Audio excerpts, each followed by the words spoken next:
E o que é o tempo dinâmico, o tempo bergsoniano? É um fluxo contínuo e dinâmico de novas experiências. Esse fluxo não está no tempo, quer dizer, naquela reta, naquele eixo do tempo. Ele é o próprio tempo. É como se você tivesse um copo d'água, dentro desse copo tivesse uma certa quantidade de água. Aquela quantidade de água que tem dentro do copo é o estoque de conhecimentos que você tem hoje. Mas existe uma torneira despejando água, ou uma jarra despejando água naquele copo. A cada momento do tempo, aquele estoque vai se modificando. E como a gente vai aprendendo com os erros e os acertos, o nosso estoque de conhecimento vai sendo rarefeito ao longo do tempo. Isso leva a gente, no campo da ação humana, a agir de maneira diferente da que teria agido. Coisas que nós todos fazíamos há 10 anos atrás, hoje provavelmente não fazemos. Que aprendemos com esse fluxo do tempo. Coisas que hoje nós fazemos, provavelmente há 10 anos atrás, nós vamos repetir ou então não vamos fazer mais. A heterogeneidade. Cada ponto agora passa a ser novo. Por quê? Por meio da memória, ele está ligado aos pontos anteriores do tempo. A memória, além de ligar o passado ao presente, torna cada instante do tempo diferente de todos os outros. Cada instante da nossa vida é completamente diferente dos outros. Mesmo que a gente esteja sentado na mesma posição, o Christian, por exemplo, já escreveu 2 palavras desde que eu falei isso. Há 3 segundos atrás, essas palavras não estariam no caderno dele. Mesmo quando um fenômeno acontece exatamente, entre aspas, como foi previsto, na hora em que ele for vivenciado, experimentado, vivido, ele não vai acontecer como você imaginou. Por exemplo, imagina que você vai ter uma entrevista para conseguir um novo emprego na segunda-feira.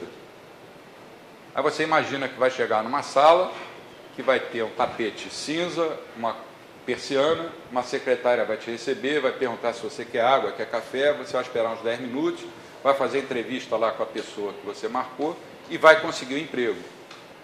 Isso é o que você pensa hoje. Aí você vai lá na segunda-feira. Quando você chega lá, só dando um exemplo, a sala não tem tapete, não é persiana, é uma cortina, não é uma secretária, é um secretário, e a pessoa que te atendeu vai te dar o emprego. Então aconteceu o que você estava prevendo. Eu vou conseguir um emprego, você conseguiu. Mas na hora que você foi lá, que as coisas aconteceram, é impossível que elas aconteçam da maneira como a gente imagina hoje. Por quê? Quando se faz a previsão, o ponto de vista necessariamente é diferente daquele ponto de vista de quando o fenômeno está acontecendo. Porque a memória, quando incorpora a previsão, muda a perspectiva do agente. Esse livro que eu indiquei ainda há pouco é um livro maravilhoso. E se encaixa perfeitamente na praxeologia e na teoria do conhecimento hayekiano. Agora vem a terceira característica, a continuidade dinâmica. Eu acho que a maneira mais fácil é uma analogia com a música. Na música, eu estudei música quando eu era mais jovem, a gente aprende que o tempo tem uma estrutura dinâmica, tem uma memória e tem uma antecipação. Isso não vale só para a música, claro. Que os economistas gostam de chamar de expectativa.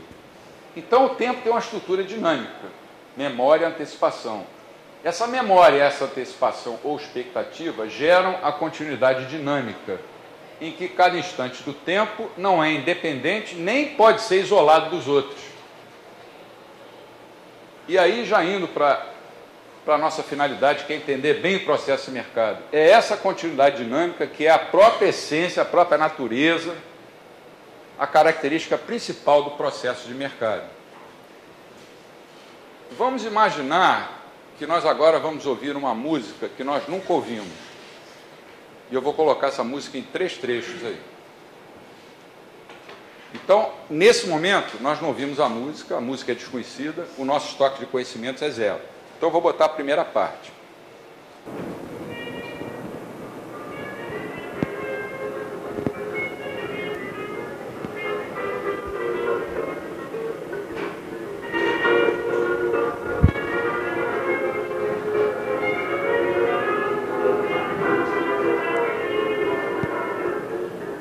Pronto, aí eu dei uma pausa. Isso que nós acabamos de ouvir já está na nossa memória. Quem tem talento musical é capaz de repetir exatamente todas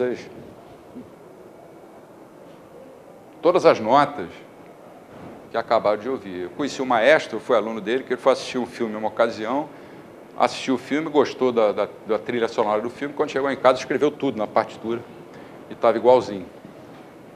Outros não. Mas o exemplo que eu estou dando para a música vale para, claro, para qualquer fenômeno de mercado. Então agora a sua memória é isso. E a expectativa, e a antecipação? Como vai continuar essa música? Eu vou colocar de novo a primeira parte e vou emendar com a segunda.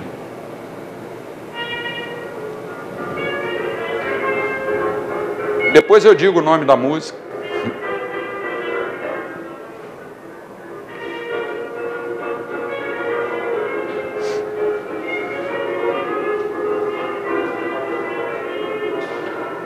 Agora, vamos para a economia. Quem conseguir antecipar o futuro vai ganhar, vai ter lucros. Como é que ele continua? Mas que mulher indigesta, merece um tijolo na peça.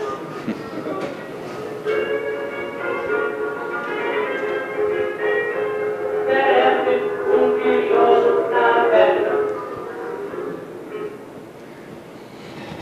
Agora, a nossa memória já é formada por essas duas partes. O nosso conhecimento já se modificou. Já não está tão mais difícil antecipar o futuro. Mas se você tentar antecipar, certamente você vai cometer erros. A não ser naquelas músicas repetitivas, né, que ficam o tempo inteiro.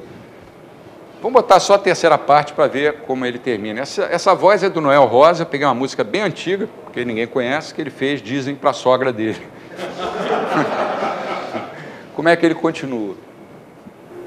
E quando se manifesta, o que merece é então a coisa. Ela é mais indigesta do que prato de salada e pepino à meia-noite. Pronto. A gente, às vezes, brincando, né? Brincando, a gente aprende, entende melhor do que falando com ar, assim, circunspecto. Essa experiência de acumular memória e de que, à medida que o tempo vai passando, você deixar a sua memória se alterar e mudar as suas expectativas quanto ao futuro, é a própria essência da economia, não só da economia, da nossa vida.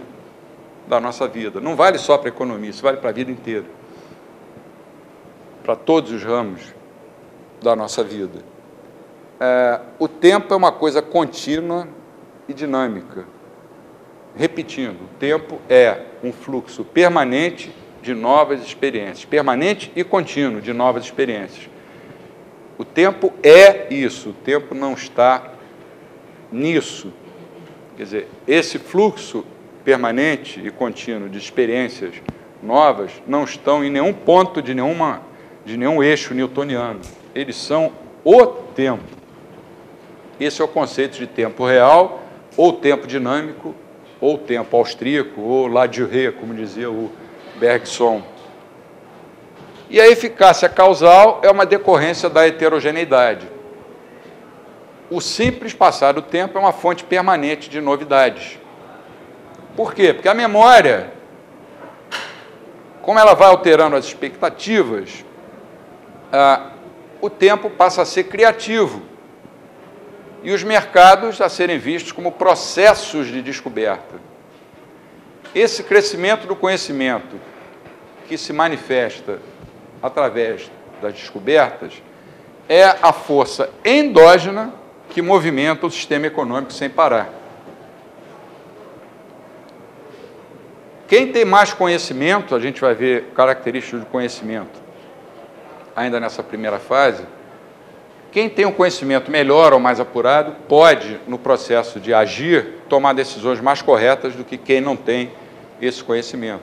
E mesmo que duas pessoas tenham o mesmíssimo grau de conhecimento, como elas são indivíduos, é o individualismo metodológico, cada uma delas vai agir, talvez, de uma forma diferente que a outra iria agir. Eu não entendi direito essa questão da eficácia causal, porque dá a entender que é uma relação de causa e consequência. E aí ele entraria, de certa forma, justamente em contraponto com essa questão da praxeologia, de você não ficar atrelado a essa relação de causa e consequência e, na verdade, você tomar as decisões, de certa forma, independentemente, com uma indução pelas causas, mas sem ser um direcionamento tão... Entendi. Entendi. A sua dúvida tem fundamento, e muita gente tem essa dúvida, e alguns até defendem que a adoção desse conceito de tempo, ele, de certa forma, se choca com a praxeologia. Mas, se nós olharmos para a praxeologia nos diz como as pessoas agem num determinado momento do tempo. Se um sujeito está morrendo de sede, ele é capaz de dar 50 mil reais por um copo d'água. Meia hora depois, ele já bebeu 4 copos, se você oferecer um copo d'água, nem de graça ele vai querer. Então, é nesse sentido que a gente fala em eficácia causal, porque cada ponto do tempo é heterogêneo.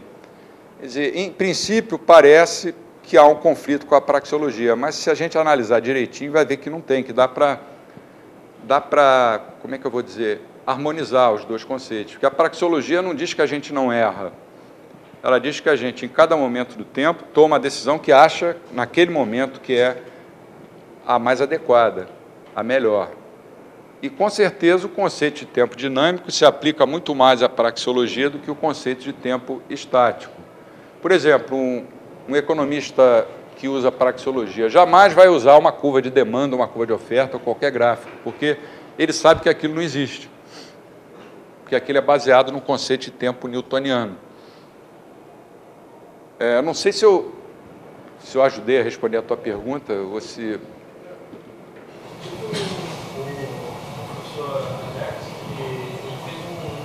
Usou uma analogia bem interessante, que é aquela dos universos paralelos, né, do Star Trek lá. Eu achei bem interessante, tem a ver com eficácia causal, exatamente. Você não tem uma linha de tempo, você tem infinitas linhas de tempo. Podem ter infinitos, pode ter outcomes, né? Eu acho que é aí que entra a eficácia, pelo que eu entendi, é aí que entra a eficácia causal. Você não existe uma linha de tempo, mas existe a linha de tempo consequência daquelas causas. Aquela causa. Esse seria mais ou menos esse conceito. Desculpa, mas aí pelo que eu entendo seria só se no caso ele diminuísse a quantidade de linhas.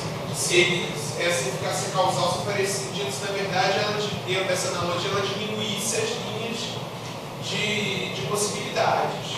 Seria isso? A eficácia causal faz com que determinadas causas influiriam no sujeito de modo que ele diminuiria o número de escolhas que ele teria dentro daquelas causas. Porque com o tempo ele vai aprendendo que certas escolhas não seriam boas.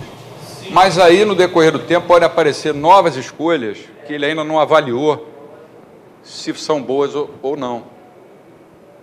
Quer dizer, é como dizia o Hayek, a economia é a cataláctica, né? É como se fosse um universo. Nenhum de nós é capaz de saber o que está acontecendo no universo agora. Algum meteorito deve estar se chocando com algum asteroide em algum lugar da galáxia número 5.320.000. Como é que a gente vai saber isso agora? Pode ser que algum dia a gente tenha conhecimento disso. Mas essa tua dúvida, Bernardo, é pertinente e ela é, inclusive, objeto de algumas controvérsias entre economistas austríacos. Fica aqui feito o registro. Eu estou pensando com o professor Fábio Barbieri, fazer um livro tentando harmonizar os austríacos.